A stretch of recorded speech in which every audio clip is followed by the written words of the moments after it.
Good morning students. आज अपने बात करेंगे डायरेक्ट रिएक्शंस ऑफ फोटोसिंथेसिस। देखो, इन डायरेक्ट रिएक्शंस की डिस्कवरी या यूँ मान लो इन रिएक्शन को आप कुछ अदर नेम दे सकते हैं। उन अदर नेम्स की बात कर लेते हैं आप लोग। तो पहला नेम है इसको कि इसको आप ब्लैकमैन रिएक्शन भी नेम देते हैं, या फिर इन्हीं को बोलते हैं केल्विन साइकिल, या इसी को आप लोग बोल सकते हैं C3 साइकिल, या इसी को आप लोग बोल सकते हैं बायोकेमिकल फेज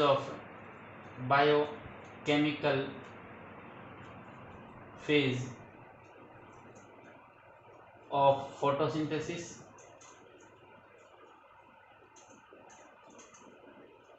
या इसको बोल सकते हैं कार्बन रिडक्शन फेज। क्योंकि अपने को पता है कि इस रिएक्शन के अंदर जो CO2 है यानी जो कार्बन है उसका रिडक्शन होता है, इसलिए इसको कार्बन रिडक्शन फेज भी आप लोग बोल सकते हैं। देखो, इन रिएक्शंस को सबसे पहले जो ब्लैकमैन था उसने डायरेक्ट रिएक्शन बोला था, यानी डायरेक्ट रिएक्शन है तो आप ये बोल सकते हैं डायरेक्ट सनलाइट जो है, ये यूँ मान लें कि डायरेक्ट जो लाइट एनर्जी है उसका इसमें यूज नहीं होता, और इस वजह से इनको बोलते हैं डायरेक्ट रिएक्शन। अपने को ये पता है कि ये रिएक्शन जो है वो आप लोगों के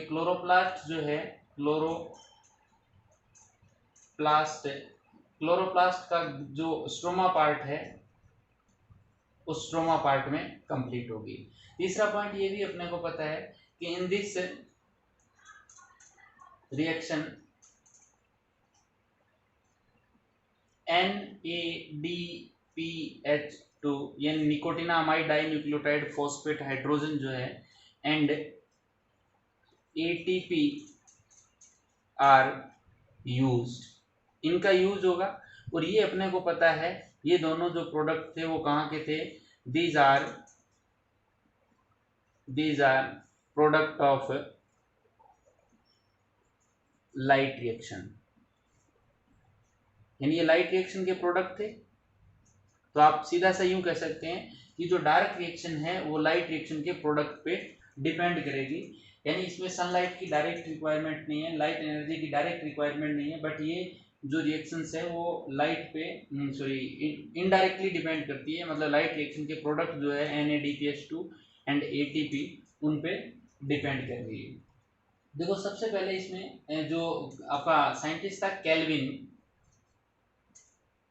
ने क्या किया, क्लोरेला पे एक्सपेरिमेंट कर रहा था, और एक्सपेरिमेंट के टाइम इसने क्रोमेटोग्राफी एंड रेडियो आइसोटोपी यानी Calvin use radio isotope of carbon C14 and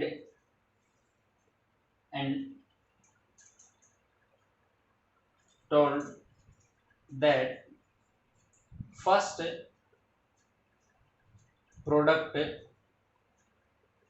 of these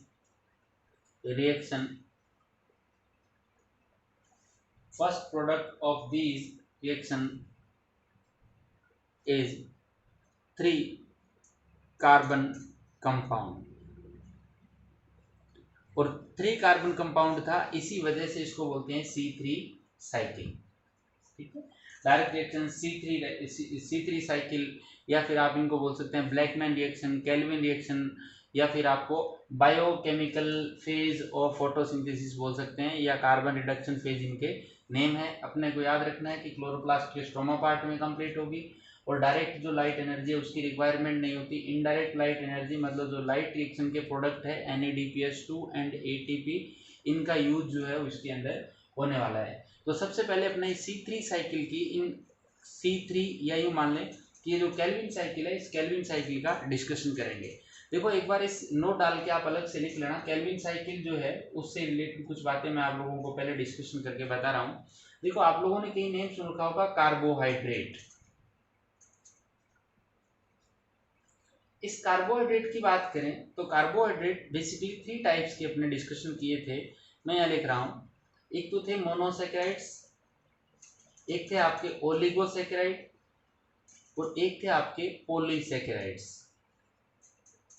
देखें 3 टाइप्स ऑफ कार्बोहाइड्रेट कर रहे थे अपने, मोनोसेकेराइड, ओलिगोसेकेराइड एंड पॉलीसेकेराइड। इनका डिस्कशन एक बार नहीं कर रहे अपने, यहाँ भी डिस्कशन नहीं कर रहे, 11th क्लास में इनका डिस्कशन कर लिया आपने। बात करें मोनोसेकेराइड, मोनोसेकेराइड को आप लोग क्या कर रहे थे, आप इनको further on the basis of number of carbon, यानी नंबर ऑफ कार्बन जो है उसके बेस पे आप लोग इनको फर्दर कैटेगराइज कर रहे थे, जिसमें से आप लोगों ने कहा कि फर्स्ट जो मोनोसेकेराइड था जिसमें 3 कार्बन की बात कर लें तो 3 कार्बन वाले मोनोसेकेराइड्स में आप लोगों के 2 टाइप्स ऑफ मोनोसेकेराइड्स आ रहे हैं। फर्स्ट जो एल्डिहाइड फॉर्म है, एल्डिहाइड फॉर्म, क्योंकि अपने को पता है कि कार्बोहाइड्रेट जो होते हैं उनकी डेफिनेशन कहीं देखें तो these are poly hydroxy aldehyde, polyhydroxy aldehyde और पॉलीहाइड्रोक्सी कीटोन।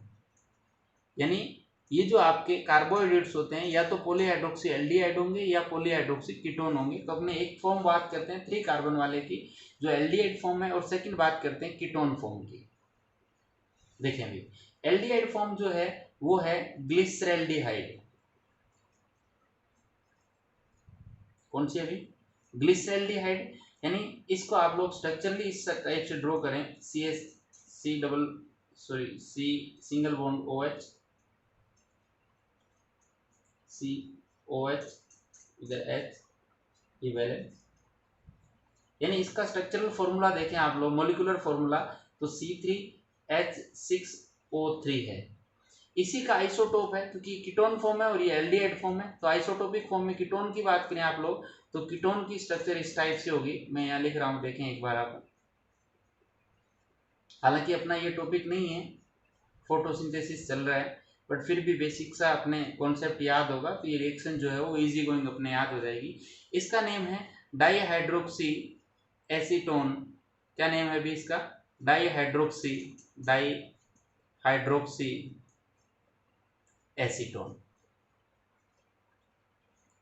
देखो अब इसकी नंबरिंग की बात करें तो ये 1, 2 एंड 3rd नंबर कार्बन, और इसमें बात करें तो 1, 2 एंड 3rd नंबर। इसमें नंबरिंग किधर से कर सकते हैं? तो सीधी सी बात है कि मान लो आप इनमें से इस 3rd नंबर पे ये जो H है, इस H को रिप्लेस कर देते हैं फॉस्फेट से। किससे रिप्लेस कर दें? अपने फॉस्फेट से। तो ये हो जाएगा आपका, मैं देखो रिप्लेस करके बता रहा हूँ आप लोगों को, ये फॉस्फेट लगा दिया तो ये कंपाउंड आपका हो जाएगा 3,4-फॉस्फोग्लिसरैल्डिहाइड। क्या हो जाएगा अभी ये? 3-फॉस्फोग्लिसरैल्डिहाइड। और इसके साथ में भी आप हाइड्रोजन रिप्लेस करके, चाहे यहाँ से रिप्लेस करें चाहे इधर से रिप्लेस करें, फॉस्फेट लगाते हैं तो ये हो जाएगा hydroxy acetone phosphate, DHAP, dihydroxy acetone phosphate. तो ये अपने हुए 3 कार्बन वाले मोनोसेकेराइड, यानी ये तो एल्डिहाइड फॉर्म हुई और ये है आपके कीटोन फॉर्म। मैं इसलिए बता रहा हूँ कि ये जितने भी मोनोसेकेराइड्स है, चाहे वो 3 कार्बन वाले हो, चाहे 4 कार्बन वाले हो, चाहे 5 वाले हो, चाहे 6 वाले हो, चाहे 7 कार्बन वाले हो, इन सब का यूज जो है अपने केल्विन साइकिल या C3 साइकिल जो है इसके अंदर होने वाला है। तो इसके नेम अपने को क्लियर होने चाहिए। देखो सेकंड नंबर जो मोनोसेकेराइड ले रहे हैं वो है 4 कार्बन कंपाउंड। 4 कार्बन कंपाउंड वाले का नेम जो है मैं इधर इस साइड में लिख रहा हूँ। 4 कार्बन वाले का, 4 कार्बन जो कार्बोहाइड्रेट है वो आपका हो सकता है इरिथ्रोज, ये तो कीटोन एल्डिहाइड फॉर्म है। और कीटोन फॉर्म की बात कर लेते हैं, कीटोन फॉर्म की बात करें तो वो है इरिथ्रुलोज, इरिथ्रुलोज या फिर आप लोग इसमें इरिथ्रुलोज और इरिथ्रोज, ये 4 कार्बन वाला एल्डिहाइड और ये है 4 कार्बन वाली कीटोन फॉर्म। इसी टाइप से 3rd नंबर पे जो मोनोसेकेराइड ले रहे हैं वो 5 कार्बन वाले ले सकते हैं। 5 वाले के पॉपुलर नेम है, आप लोगों को याद हो, स्ट्रक्चर भी इनकी। तो एल्डिहाइड फॉर्म की बात कर लेते हैं, वो तो थी राइबोस। क्या थी भी? राइबोस। और कीटोन फॉर्म की बात कर लेते हैं, कीटोन फॉर्म की बात करते हैं तो कीटोन फॉर्म के अंदर आता है आपके राइबोलोज, इसके अलावा जाइलुलोज ये आपके इसकी फॉर्म आती है 5 कार्बन मोनोसेक्राइड, यानी aldehyde form ketone ribose, and ketone form जो है वो आपकी है राइबोलोज एंड जाइलुलोज। इसी टाइप से अपने बात करते हैं 6 कार्बन कंपाउंड की। 4th नंबर पे 6 कार्बन में नेम पॉपुलर याद है, एल्डिहाइड फॉर्म है ग्लूकोज और कीटोन फॉर्म जो है वो आपकी आती है फ्रक्टोज। इसी टाइप से 5th नंबर पे लेते हैं आप 7 कार्बन कंपाउंड, और 7 कार्बन मोनोसेक्राइड है, उसका नेम है स्यूडो हेप्टुलोज। तो ये आपके कुल मिला के देखो, आपको लग रहा होगा कि यहाँ थोड़ा सा जो जगह नहीं थी, स्पेस नहीं था, इसलिए मैंने यहाँ ऐसा लिख दिया, बट अपने को सिर्फ रिवीजन के पॉइंट ऑफ व्यू से देखना है कि जो कार्बोहाइड्रेट है वो 3 टाइप के थे, मोनोसेक्राइड, ओलिगोसेक्राइड एंड पॉलीसेक्राइड। सबसे पहले बात करते हैं कार्बोहाइड्रेट की डेफिनेशन की। तो these are carbon hydrogen oxygen compound which are polyhydroxy aldehyde और पॉलीहाइड्रोक्सी कीटोन, यानी इनकी दोनों ही फॉर्म मिलती है अपने को, एल्डिहाइड एंड कीटोन। तो सबसे पहले बात करें मोनोसेक्राइड का, जिनका फर्दर आप हाइड्रोलाइसिस नहीं कर सकते। इन मोनोसेक्राइड्स को आप on the basis of number of carbon कुछ कैटेगरी में डिवाइड कर रहे हैं। 3 कार्बन जिनमें होंगे उनकी एल्डिहाइड फॉर्म का नेम है ग्लिसरैल्डिहाइड। मैंने यहाँ आपको एक ये ड्रॉ करके बता रखा है कि ग्लिसरैल्डिहाइड जो है वो किस टाइप की स्ट्रक्चर अपने को शो कर रहा है। ग्लिसरैल्डिहाइड में आप लोग ध्यान से देख रहे हैं तो आपको पता लग रहा होगा कि 3 कार्बन 1 2 एंड 3, और इसमें 3rd कार्बन को यदि आप 3rd कार्बन पे जो हाइड्रोजन है उसको रिप्लेस कर सकते हैं फॉस्फेट से, तो ये हो जाएगा 3-फॉस्फोग्लिसरैल्डिहाइड। और इसी टाइप से इसकी कीटोन फॉर्म जो है वो डाई हाइड्रोक्सी एसीटोन थी, और इसके 3rd नंबर पे आप लोग फॉस्फेट लगा देते हैं तो ये हो जाएगा डाई हाइड्रोक्सी एसीटोन फॉस्फेट। अब बात करते हैं 4 कार्बन वाले की। तो 4 कार्बन वाले जो कार्बोहाइड्रेट्स है, मोनोसेक्राइड्स जो है, उनकी भी 2 फॉर्म्स है। आप लोग एल्डिहाइड फॉर्म की बात करें तो वो तो है इरिथ्रोज, और कीटोन फॉर्म की बात करें तो वो है इरिथ्रोलोज। इसी टाइप से 5 कार्बन कंटेनिंग मोनोसेक्राइड की बात करें तो ये भी एल्डिहाइड फॉर्म की बात करें तो राइबोज, एंड कीटोन फॉर्म की बात करें तो राइबुलोज या फिर जाइलुलोज। इसी टाइप से 6 कार्बन कार्बोहाइड्रेट की बात करें तो 6 कार्बन में बात करें एल्डिहाइड फॉर्म की बात कर रहे थे तो वो तो आती है ग्लूकोज, और कीटोन फॉर्म की बात करें तो वो आती है फ्रक्टोज। 6 कार्बन है। और इसी टाइप से 7 कार्बन मोनोसेक्राइड की बात करें तो वो आपका है स्यूडो हेप्टुलोज। इसके अंदर आपके कितने कार्बन है? भी 7 कार्बन है। तो कुल मिला के आपने बात की कि ये सारे के सारे जो है, चाहे वो ग्लिसरैल्डिहाइड हो, चाहे डाईहाइड्रोक्सी एसीटोन फॉस्फेट हो, चाहे इरिथ्रोज हो, चाहे आपके राइबोज हो, राइबुलोज हो, जाइलुलोज हो, फ्रक्टोज हो, ग्लूकोज हो, स्यूडोहेप्टुलोज हो, इन सारे के सारे मोनोसेक्राइड का यूज आप लोग C3 साइकिल में देखने वाले हैं। ये सारे के सारे एज ए इंटरमीडिएट प्रोडक्ट जो है वो मिलने वाले हैं, इसलिए मैंने इन चीज़ों को यहाँ एक बार बताया। तो एक बार आप इसका स्क्रीनशॉट जो है वो आराम से लीजिए, उसके बाद अपने आगे चल रहे हैं।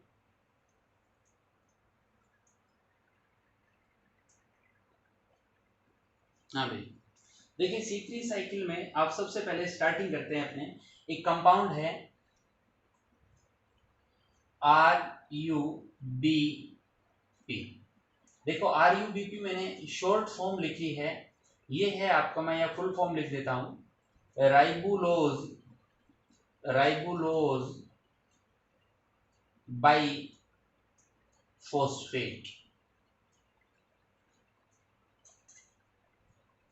Ribulose by phosphate. देखो ये तो अपने को क्लियर हो गया कि राइबुलोज जो है वो कितने कार्बन वाला है, तो आप बोलोगे सर 5 कार्बन कार्बोहाइड्रेट है। कीटोन फॉर्म है या एल्डिहाइड फॉर्म है, तो आप बोलोगे सर कीटोन फॉर्म जो है वो है राइबुलोज, और उसके 5 फॉस्फेट बाई फॉस्फेट है। बाई फॉस्फेट का मैं इधर एक बार आपको 5 कार्बन वाले कीटोन फॉर्म जो है वो ड्रॉ करके बता रहा हूँ, आप लोग इसको देखें। ये सपोज दैट अपने पास कार्बन सेकंड पे कीटोन ग्रुप जो है, carbon number 3rd, carbon number 4th और कार्बन नंबर 5th जो है, इस टाइप से इसमें 5 कार्बन थे। ये आपके राइबुलोज है, ये राइबुलोज की स्ट्रक्चर है।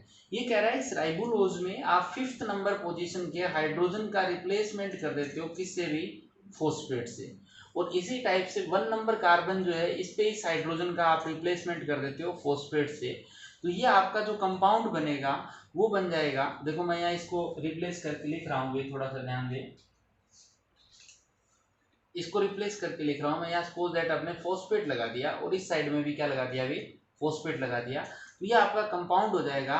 राइबोलोज तो है बट राइबोलोज 1,1,5 बाई फॉस्फेट, या डायरेक्टली इसको बोल सकते हैं राइबोलोज बाई फॉस्फेट। तो ये आपका कंपाउंड जो है वो राइबोलोज बाई फॉस्फेट होगा, यानी इसमें कितने कार्बन है, वो 5 कार्बन है। और इस राइबोलोज बाई फॉस्फेट के आप लोग मॉलिक्यूल यूज करते हैं 6। कितने मॉलिक्यूल यूज करेंगे अपने, 6 मॉलिक्यूल। ये जो साइकिल है वो 6 टाइम होता है, तो मैं डायरेक्टली 6 से मल्टीप्लाई करके चल रहा हूँ, इसको 6 टाइम मल्टीप्लाई करके चल रहे हैं। तो राइबोलोज बाई फॉस्फेट के कितने मॉलिक्यूल ले लिए आप लोगों ने, 6 मॉलिक्यूल ले लिए। और राइबोलोज बाई फॉस्फेट जो है वो इसके अंदर इसकी स्टार्टिंग करते हैं, ये आपके जो क्लोरोप्लास्ट का स्ट्रोमा पार्ट है, स्ट्रोमा पार्ट में पड़ा रहता है। देखो इस राइबोलोज बाई फॉस्फेट जो है, इस राइबोलोज बाई फॉस्फेट के साथ में ऐड कर रहे हो आप लोग CO2 को। किसको ऐड कर रहे हैं अभी, CO2 को। देखो 1 मॉलिक्यूल ऑफ राइबोलोज बाई फॉस्फेट जो है उसके साथ 1 CO2 जो है वो अटैच होती है। आप लोग बात करें कि 6 मॉलिक्यूल यूज कर रहे हैं, तो ऑक्सीजन CO2 भी कितनी यूज करेंगे, 6 मॉलिक्यूल जो CO2 है वो उसको यूज करेंगे। और यहाँ एंजाइम, एक मोस्ट फेमस एंजाइम जो है, मोस्ट अबंडेंट मिलने वाला एंजाइम जो है वो है RuBisCO। देखो इस एंजाइम को आप बोलते हैं रूबिस्को। देखो नेम से क्लियर है, RuBis का मतलब है ribulose, ribulose bi phosphate, ribulose bi phosphate carboxylase,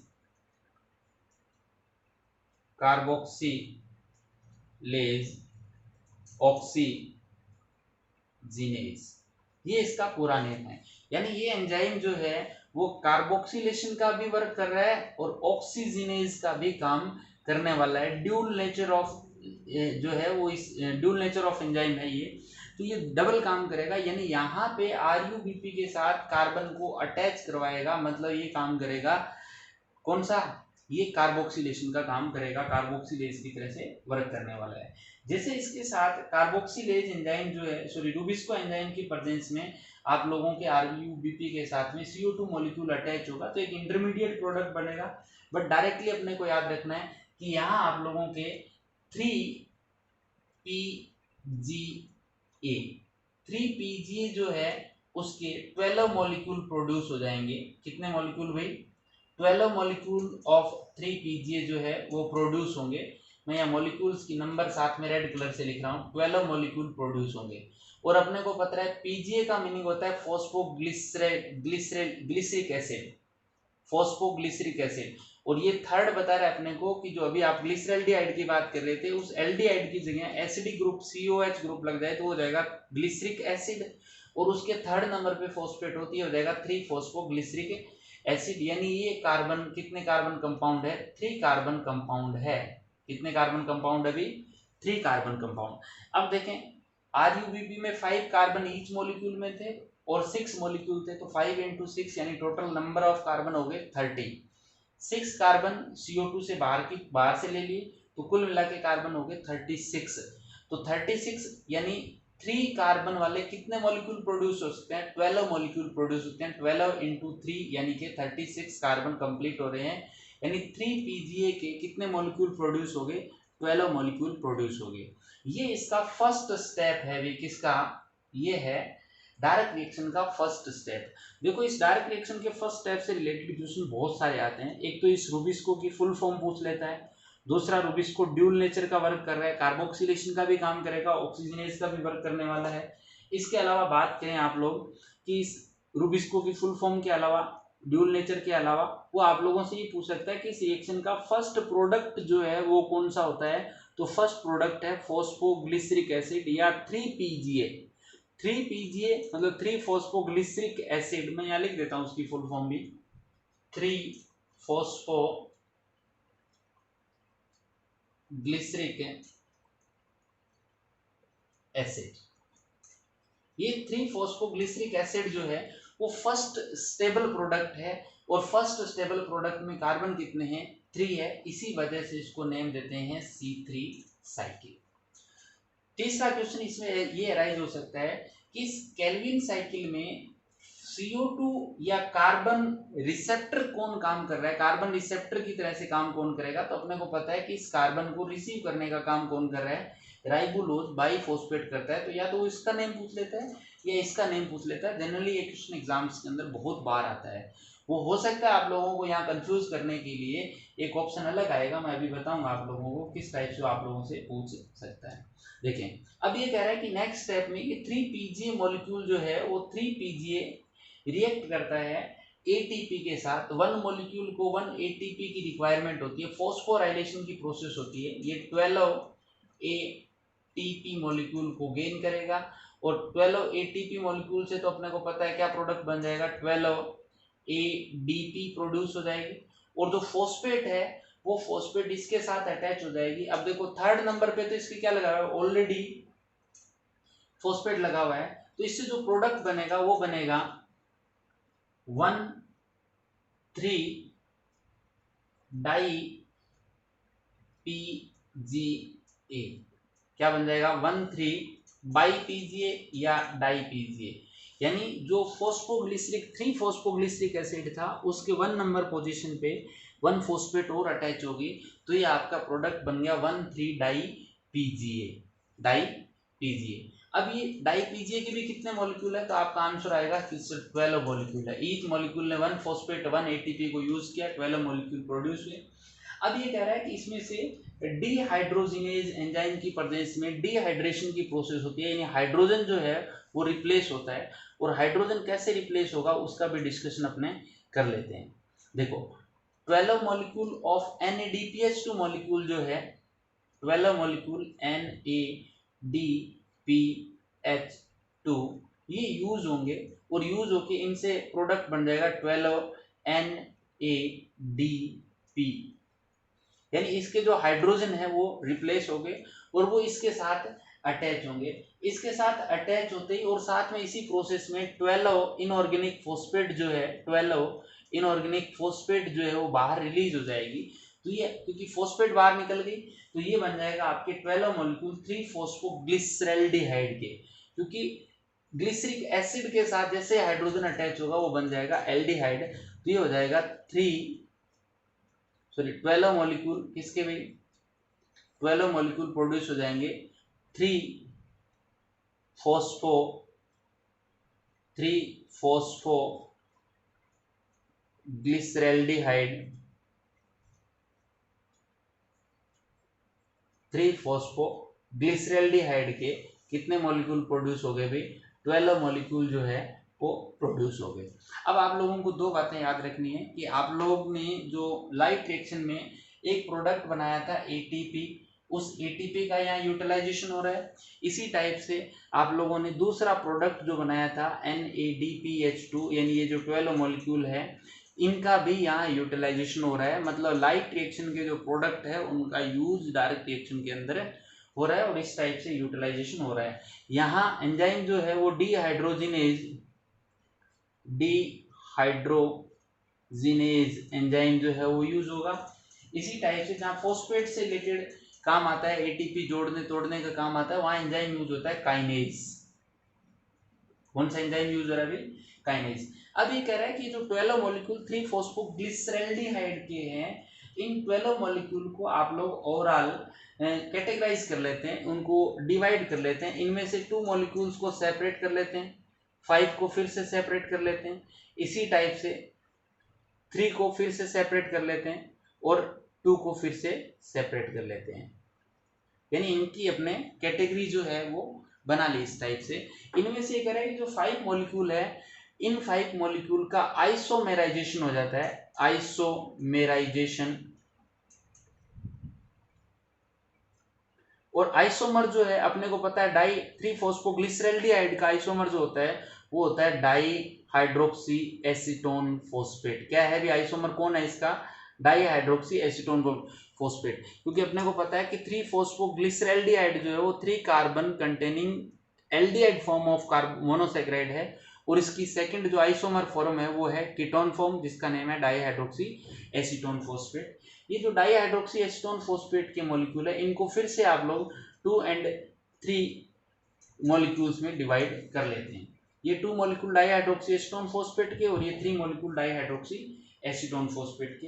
ये कह रहा है कि ये जो 3 molecule of dihydroxy acetone phosphate है, और इधर से 3 मॉलिक्यूल आपके कौन से हैं, 3 फॉस्फोग्लिसरैल्डिहाइड के मॉलिक्यूल जो है, इन दोनों की रिएक्शन होती है, इन दोनों की रिएक्शन होगी, और इनकी रिएक्शन होने से जो प्रोडक्ट बनेगा वो बनेगा fructose 1,3 diphosphate, fructose 1,6 diphosphate, fructose 1,6 diphosphate. देखो फ्रक्टोज 1,6 डाइफॉस्फेट ये कंफर्म है कि फ्रक्टोज जो है 6 कार्बन कंटेनिंग कीटोन फॉर्म है, और उसमें 1 नंबर एंड 3rd नंबर दोनों ही पोजीशन पे क्या लग जाते हैं भाई, आपके फॉस्फेट लग जाते हैं। तो फ्रक्टोज 1,6 डाइफॉस्फेट, और इसके कितने मॉलिक्यूल बनेंगे, देखें यहाँ देखें, DHAP के कितने मॉलिक्यूल है 3, और ईच में नंबर ऑफ कार्बन कितनी है, 3 कार्बन है, तो 3 × 3 यानी यहाँ टोटल हो जाएंगे 9 कार्बन, और इसमें भी कितने, ग्लिसरैल्डिहाइड में भी 3 कार्बन है, तो 3 × 3 यानी यहाँ भी 9 कार्बन, तो 9 और 9 18 कार्बन होंगे, और फ्रक्टोज के 1 मॉलिक्यूल में होते हैं 6 कार्बन, तो यहाँ इसके मॉलिक्यूल कितने बनेंगे, 3 मॉलिक्यूल जो है वो फ्रक्टोज 1,6 डाइफॉस्फेट के प्रोड्यूस होने वाले हैं।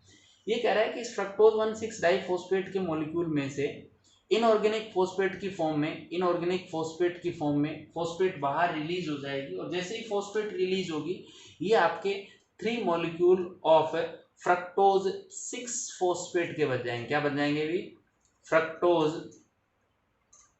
6 फॉस्फेट, यानी वो 1 फॉस्फेट जो है वो रिलीज हो गया, और क्या बन गया अभी पीछे, फ्रक्टोज 6 फॉस्फेट प्रोड्यूस हो गया।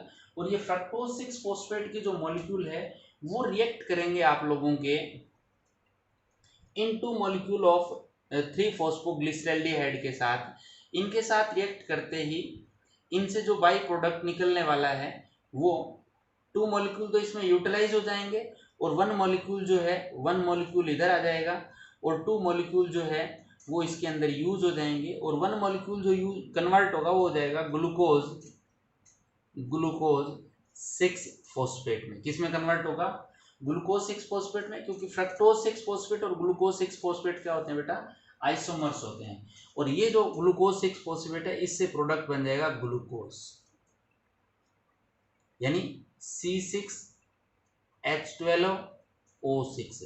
और अपने को पता है कि फोटोसिंथेसिस का जो प्रोडक्ट है वो ग्लूकोज अपने को चाहिए, जिसमें 6 कार्बन है। ये जो प्रोसेस है, यानी आप इसको देखें, फ्रक्टोज 1,6 डाइफॉस्फेट, फिर फ्रक्टोज 6 फॉस्फेट, फिर ग्लूकोज 6 फॉस्फेट, फिर ग्लूकोज सीधा मॉलिक्यूल। तो ये जो रिएक्शन है ये अपने ग्लाइकोलाइसिस की स्टडी करेंगे, जिसमें ग्लूकोज से पहले ग्लूकोज 6 फॉस्फेट होगा, फिर फ्रक्टोज 6 फॉस्फेट, फिर यानी ये प्रोसेस जो चल रही है फोटोसिंथेसिस में, इस प्रोसेस को आप बोल सकते हैं ग्लाइकोलाइटिक रिवर्स रिएक्शन। क्या बोल सकते हैं भी, glycolytic reverse reaction, glycolytic reverse reaction. ये ग्लाइकोलाइसिस स्टडी करेंगे तो आप लोगों को रिएक्शन वापस रिवाइज हो जाएगी कि अपोजिट डायरेक्शन में चल रही है। अपने बात चल रही थी कि फ्रक्टोज 6 फॉस्फेट के जो 2 मॉलिक्यूल है, उधर से 2 मॉलिक्यूल 3 फॉस्फोग्लिसरैल्डिहाइड के जो है वो रिएक्ट करेंगे, और रिएक्ट करने से इनके जो प्रोडक्ट बनेंगे वो प्रोडक्ट बनेंगे 2 टाइप्स के भी।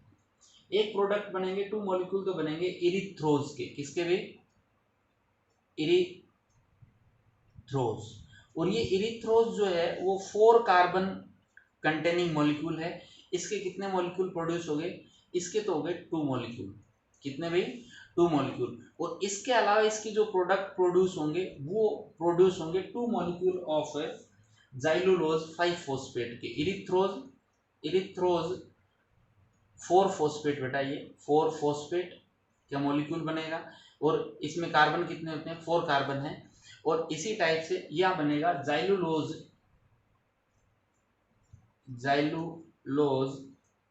5 फॉस्फेट।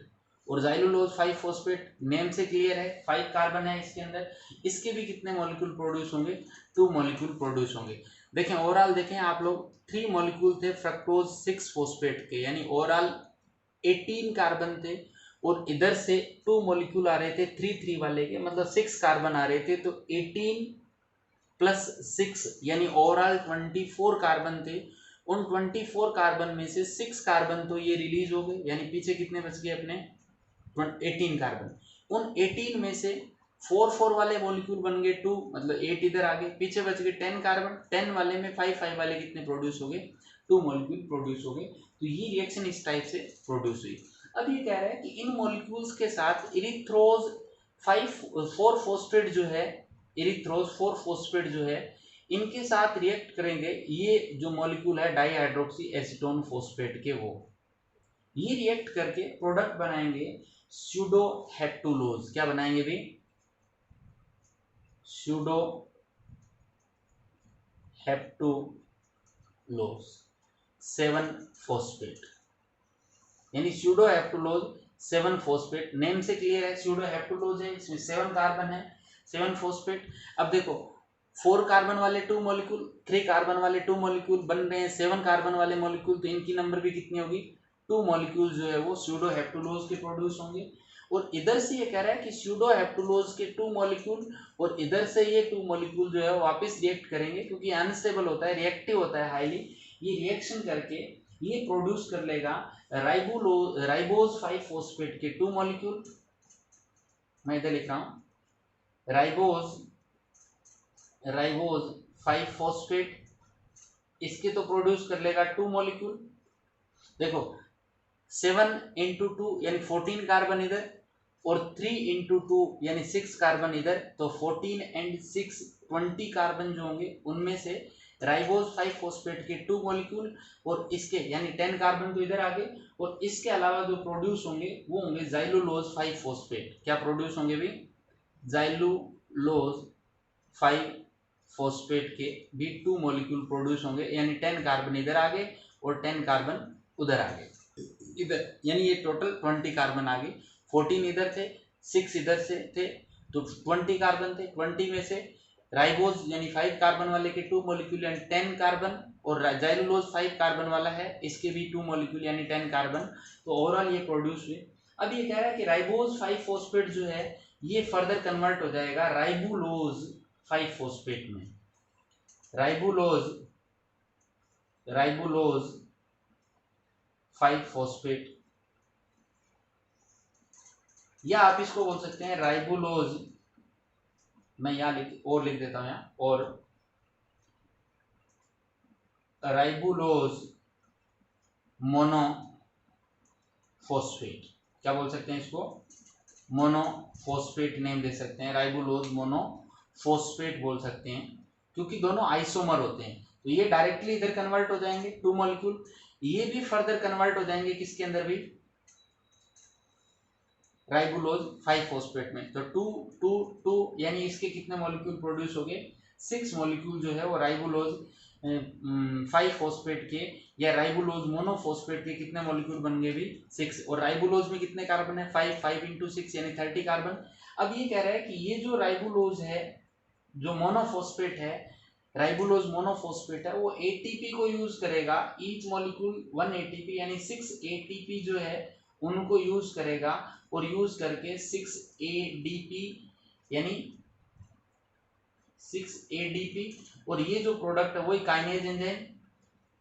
अब देखो राइबुलोज 5 फोस्फेट था, अब ये प्रोड्यूस होगा राइबुलोज 1,5 डाइफोस्फेट या राइबुलोज बाइफोस्फेट में, या राइबुलोज मोनोफोस्फेट कन्वर्ट हो गया राइबुलोज बाइफोस्फेट में। यानी जिनको आप लोगों ने फोटोसिंथेसिस की रिएक्शन में जहां से स्टार्टिंग की थी उन मॉलिक्यूल का रीप्रोडक्शन हो गया, मतलब उन मॉलिक्यूल का री ओरिजिन हो गया, वापस वो ओरिजिनेट हो गए। और इस टाइप से आपने जो आउटसाइड से इन्वायरमेंट से इस साइकिल में जो 6 CO2 काम में ली थी, उन 6 CO2 का जो प्रोडक्ट है वो अपने को यहाँ दिख रहा होगा, ग्लूकोज मॉलिक्यूल जो है वो इनका प्रोडक्ट होगा, तो 6 CO2 मॉलिक्यूल।